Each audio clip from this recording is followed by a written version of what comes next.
Hello, my people. Happy. Is it Happy New Year? Let's assume the year is still new. So, how are you? I hope you're doing well. Mumeset up hizo goals. Watu mumeanza kufanya nini ingine? Kujipenda. Kujipenda is key. Watu wajipende na wajitunze. Usipojipenda, who's gonna love you? This 2024. Jipende, work on yourself, adjust where you need to, go for them opportunities, just be the best version of yourself, live your life, raha jipe mwenyewe.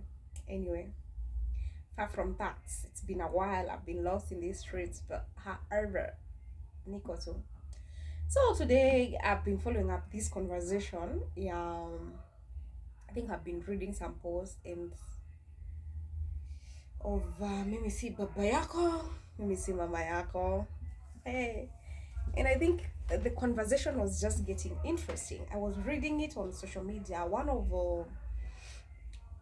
parent was asking for advice because she got married with a kid, and the stepdad keeps on telling the kid, "Mimi si baba yako." Like, why will someone be so bitter? By the way, yani nilikuwa nasoma hizo post, I'm like, okay, na uko hapa unaomba mawaidha na mtu ameambia mtoto wako mimi si baba yako. Ama you find maybe you're a man and you've married a woman, maybe with kids or without, na wewe uko na wao, and she comes and tells you kids mimi si mama yenu. Like, how? Oh my god, how on earth? Like, what advice will I be asking for mtu akiwa ameambia mtoto wangu mimi si baba yako? Sikatai wewe si baba yake, lakini ukinioa you didn't know that you're not the dad. But anyway, it's just a sad conversation. Just to say, it's sad. It's absurd. It's what? Hey, I don't know, cause I was just following up that conversation and I was like, oh my god, stepdads and stepmoms, you need to grow up. Grow up. Kids are just innocent, and children respond to the messages that they receive from grown-ups. Like, watoto are just innocent. Have you ever looked at a small kid, how they behave? Hata wananga makasiriko. These kids are just happy, they are adventurous, they are curious. They're just like small angels. Alafu naambia kwa katoto mimi si baba yako, mimi si mama. Who hurt you guys, by the way? Who hurt you because you need counseling? Like, seriously, you guys need counseling. Serious counseling for that matter. Si counseling peke yake. Serious. How would you tell a kid I'm not your mom or I'm not your dad? It does not matter. It's true, but does it really matter? Does it really matter? Let me tell you something. For those maybe in blended families, stepdads, stepmoms, even to all of us, I know there are even parents when you wanalea watoto wao and they are still toxic to their very own kids. But one thing that people forget is that kids never forget about how you made them feel. Look at you right now. You're grown up. Personally, from my experience, I've never forgotten about how people made me feel. I've never forgotten about how my nursery teacher made me feel. Like, I've never forgotten about those small things. She will those small nasty things she'll tell me. When you remember our teachers when we were growing up, how messy they were with their words and stuff, And trust you me, 30 years later, I've never forgotten their names. The things that they did to me, such that even when you meet your classmates or you meet with your sisters or your siblings, they also experience the same hatred or the same nasty whatever from the same teacher. So you guys will talk over it and laugh it off. But the fact is, you've never forgotten about how that specific teacher made you feel. How will I forget? Anyway, just to be sincere, how? Hey, parents, can we just stand up for our kids, for once and for all? How would you sit down just because? I don't know. I don't know whether I'm overthinking, but I don't think it's right. Kids never forget about these kids we are bringing up. Juzi tu sisi. I was looking at my cousin. Tumegrow up pamoja, Gishagi. Sasa watoto wake wana join high school. They're joining Form 1 this week. Kesho. Yani, the point is, I look at my son, I'm like, oh God, akaka kijana nimezaa juzi ndio wako, kako karibu kunifikia. And sometimes just be intentional as a parent. Just be intentional.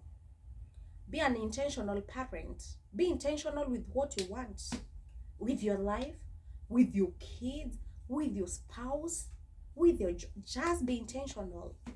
Wacheni kuletea watoto makasiriko bana. I was reading those posts and I was just sad at heart.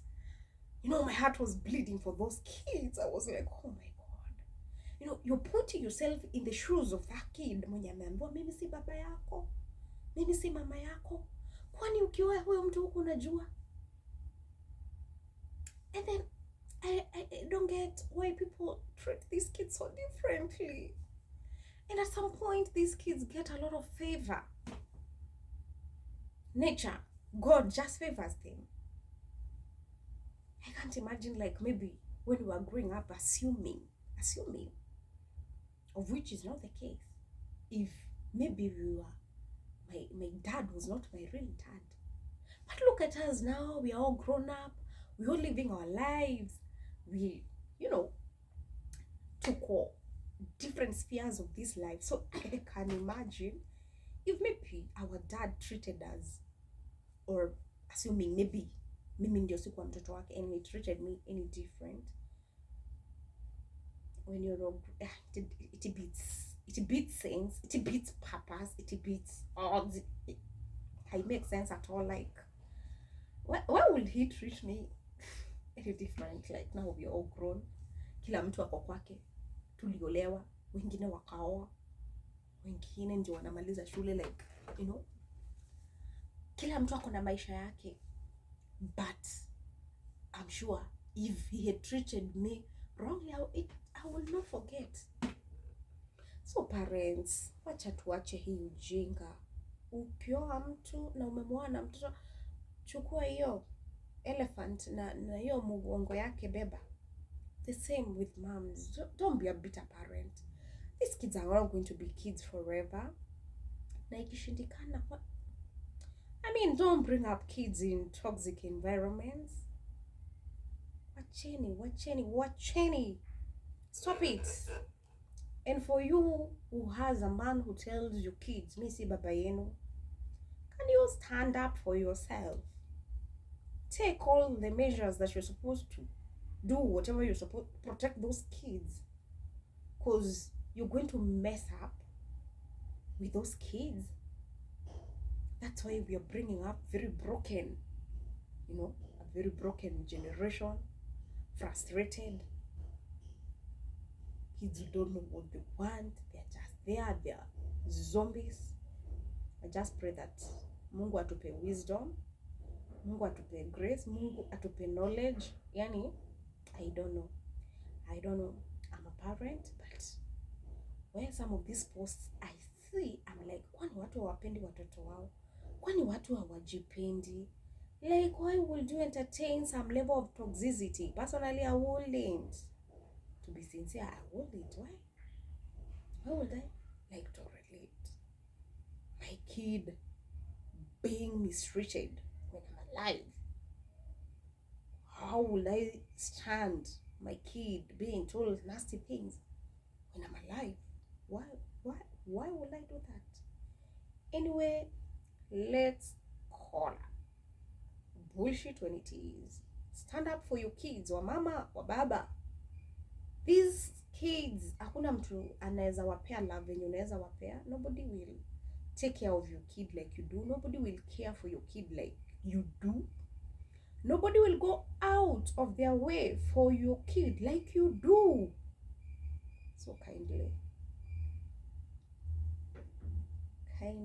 let's just be soft with these kids. They're not going to be kids forever. Unaona vile time inakimbia, watoto watakuwa grown up sooner than later, and they are not going to forget about how you made them feel, and these kids are going to disappear, and you will say, oh, huyo mtoto akapata pesa, akaniwacha, akaenda US, akaenda UK, hakumbukangi. Hawata kukumbuka na hawafai kukumbuka. For heaven's sake, why will they remember you anyway when you made them become a bitter soul like that? Kids ama watoto wakikuwa, they even have to go counseling. Listen to people on social media or even friends, people you meet daily, they tell you they are going for counseling sessions because of the things they've been made to go through by parents. Toxicity. Huo mtoto ameambiwa vitu mbaya mbaya kujihusu until they have no self-esteem. And you expect now when they are grown up, they will be so happy with you. They will be merrying, celebrating you. You will wait for it. Utangoja sana. Utapiga nduru, utacomplain, utablokiwa. And you will be here telling us, oh, hawa watoto, hawanipendi, vile nilijitolea, nikafanya.